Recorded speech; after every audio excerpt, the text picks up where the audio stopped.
इस वीडियो में हम बात करने वाले हैं प्रिंसिपल ऑफ सुपरपोजिशन। आखिर वो होता क्या है, उसका प्रिंसिपल क्या है। देन हम एक डेरिवेशन सॉल्व करेंगे कि किसी पॉइंट पर दो वेव्स के कारण जो रिजल्टेंट इंटेंसिटी होगी वो क्या होगी, उनका phase difference and path difference क्या होगा, और हम कुछ दो स्पेशल केस के बारे में भी डिस्कस करने वाले हैं। चलिए स्टार्ट करते हैं।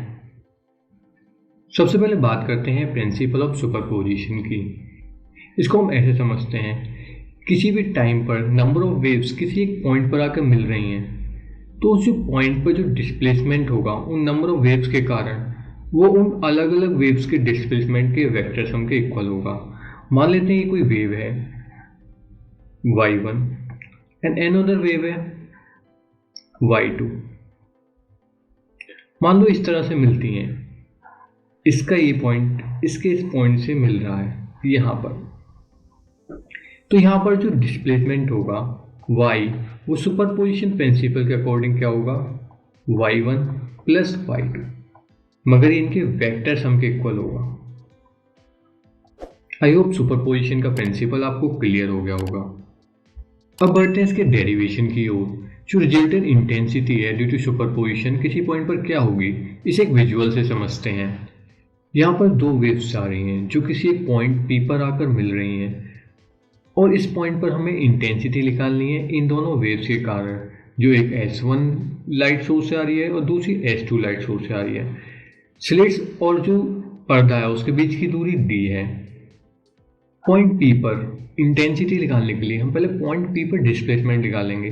तो सबसे पहला काम होगा कि हम इस वेव को कुछ मान लें। तो हम मान सकते हैं S1 से जो वेव्स निकल रही है वो है y1, जो किसके इक्वल है, a1 साइन ओमेगा टी के, और जो S2 से वेव निकल रही है उसे मान सकते हैं हम y2 बराबर a2 sine omega t plus del.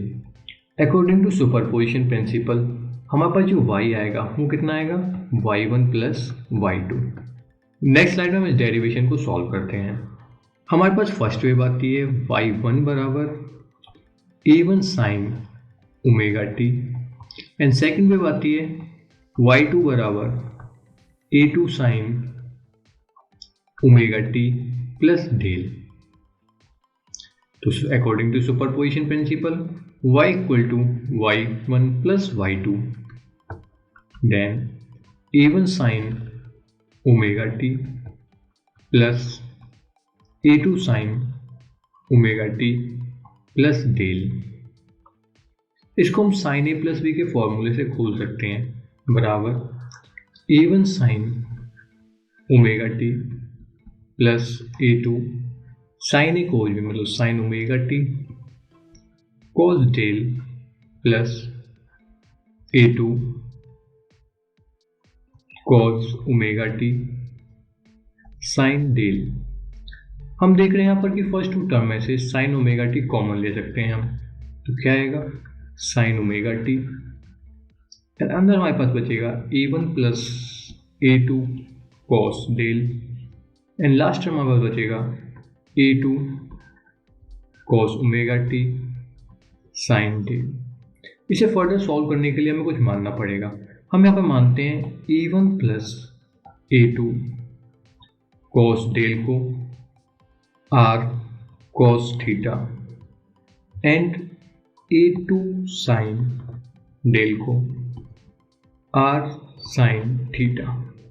तो हमारे पास ये इक्वेशन है, इक्वेशन 1, इसको हम कैसे लिख सकते हैं, y बराबर sign omega T r cos theta plus r sine theta into cos omega T. अगर हम इसमें से r को कॉमन ले लें तो हमारे पास क्या बचेगा, sign omega T cos theta plus sine theta cos omega T.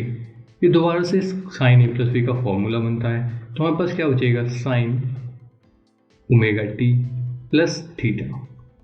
हमने जो पीछे तो इक्वेशन मानी थी ये दोनों, इनकी मदद से क्या हम r की वैल्यू और टेन थीटा की वैल्यू निकाल सकते हैं। अगर हम इन दोनों को स्क्वायर करके जोड़ दें तो हमारे पास क्या मिलेगा, पहले मैं इक्वेशनों को लिख देता हूँ। r cos थीटा जो हमने माना था वो माना था A1 plus A2 cos del के इक्वल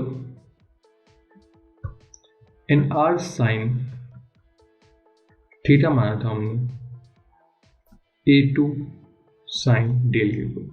अगर इन दोनों को स्क्वायर करके जोड़ें तो हमारे पास क्या आएगा, R square cos square theta plus R square sine square theta equal to A1 plus A2 cos del का whole square plus A2 sine del का होल स्क्वायर।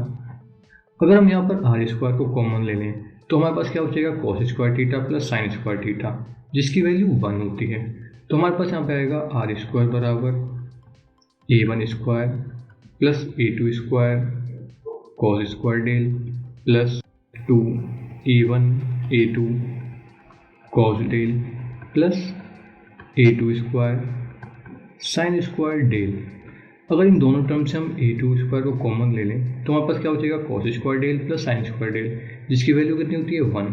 तो हमारे पास बचेगा A1 square plus A2 square plus 2A1 A2 cos del. ये value किसकी होगी, are square की। यहाँ पर आर क्या है, आर यहाँ पर एम्पलीट्यूड को रिप्रेजेंट कर रहा है। अगर हम दोनों को डिवाइड कर दें, मान लो सेकंड इक्वेशन को फर्स्ट इक्वेशन से डिवाइड कर दें तो हमारे पास क्या बचेगा, टेन थीटा, और टेन थीटा की वैल्यू हमारी कितनी आएगी, A2 sine del upon A1 plus A2 cos del. इसे हम मान लेते हैं कोई इक्वेशन ए। हम जानते हैं कि इंटेंसिटी आई जो होती है वो प्रोपोर्शनल टू होती है एम्पलीट्यूड आर के स्क्वायर के, और हमारे पास यहाँ पर कितना है, आर स्क्वायर की वैल्यू हम निकाल चुके हैं। अगर प्रोपोर्शनलिटी कांस्टेंट 1 लिया जाए तो आई किसके इक्वल होगा, आर स्क्वायर के। आर स्क्वायर की वैल्यू हम पहले ही निकाल चुके हैं, तो आई बराबर A1 square plus A2 square plus 2A1 A2 cos del. यही इंटेंसिटी है जो इन दोनों वेव्स के कारण पॉइंट पी पर होने वाली है। अब हम निकालने वाले हैं कि पॉइंट पी पर जो फेज डिफरेंस और पाथ डिफरेंस होगा वो कितना होगा।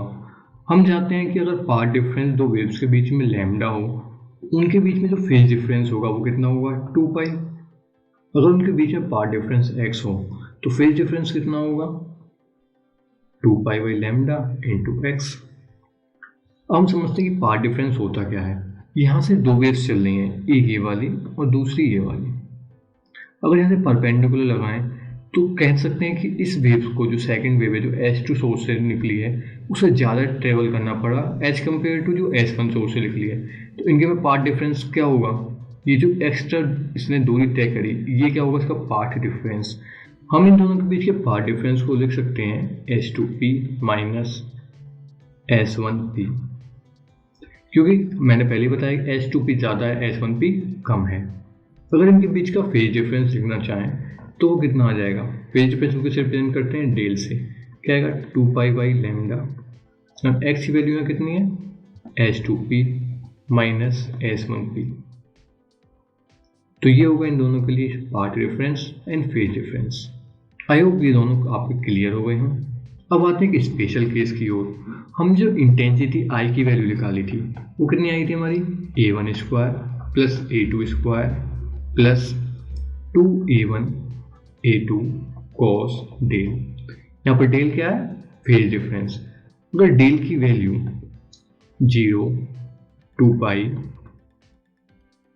4 पाई, 2n पाई हो तो पाथ डिफरेंस x किसके इक्वल होगा, 0, लैम्डा, 2 लैम्डा, n लैम्डा के इक्वल। और जो i की वैल्यू है ये कितनी आ जाएगी, cos 0 पर क्या होगा, 1 होगा, 2 पाई पर 1, 4 पाई पर 1, तो इसकी वैल्यू कितनी आएगी, A1 square plus A2 square plus 2A1 A2। हम एक कंडीशन मान लेते हैं कि A1 equal to A2 equal to A के है। तो हमारे पास यहाँ क्या बचेगा, I बराबर A square plus A square plus 2A into A, मतलब कि 2A square plus 2A square, जो इक्वल टू होगा 4a² के। हम पर इंटेंसिटी आई 4a² की, जो दोनों वेव की इंटेंसिटी से कहीं ज़्यादा है, इसे बोलते हैं कंस्ट्रक्टिव इंटरफेरेंस। अब हम बढ़ते हैं सेकेंड केस की ओर। अगर हमारे पास जो डेल की वैल्यू है वो पाई, 3 पाई, 2n+1 पाई के इक्वल हो, तो पाथ डिफरेंस कितना होगा, λ/2, 3/2 लैम्डा, 2n+1 λ/2 के इक्वल होगा। तो हमारी इंटेंसिटी का जो फॉर्मूला है जो है a1² plus a2² plus 2a1 a2 cos del. उसमें अगर cos डेल की वैल्यू हम पाई 3 पाई रखें तो हमारे पास cos डेल की वैल्यू कितनी आएगी, -1। तो i बराबर होगा हमारे पास a1² plus a2² minus 2a1 a2। ये a-b का फॉर्मूला बनता है। तो इंटेंसिटी I बराबर कितनी होगी, a1 माइनस a2 का होल स्क्वायर। इसका मतलब अगर a1 बराबर a2 बराबर a लें तो हमारे पास इंटेंसिटी कितनी हो जाएगी, a-a का होल स्क्वायर, मतलब कि 0। इसे बोलते हैं डिस्ट्रक्टिव इंटरफेरेंस। आई होप आपको दोनों स्पेशल केस समझ में आ रहे हो। इस वीडियो का जो PDF है आपको टेलीग्राम ग्रुप में मिल जाएगा। यानी वीडियो अच्छा लगा तो इसे लाइक एंड सब्सक्राइब करना बिल्कुल ना भूलें। Thank you.